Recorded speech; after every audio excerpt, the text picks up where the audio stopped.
Di mga kamekanik, naatay kong service diri sa kuano sa bypass Mintal. Kaning kuan Mazda Bungo. Ara, ang anak ni kuano, amo.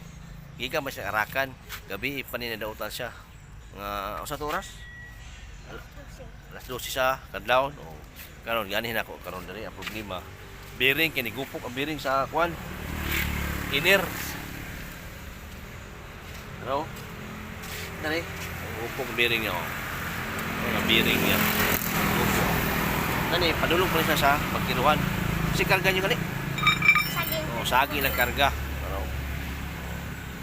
Sagi lang karga. I-deliver pa nila sa pagkiruhan. Sa awak abot sa pagkiruhan kay gano. Ni gupok man ang bearing kani. Sobrahan ni siya og kaning kuan check up. Mao ni gupok. Di ba?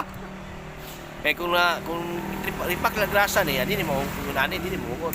Sa sobrahan man, adi ni ugot siya, di ba? So nagpait magkuan tagiya og bearing.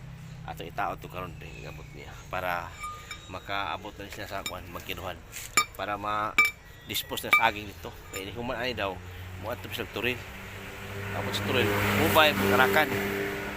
Okay, kanara. Salamat kayo. Ayos. Nya. Nakay shout out. Ha? Oh, hi daw. Hi sa. Okay, hi daw.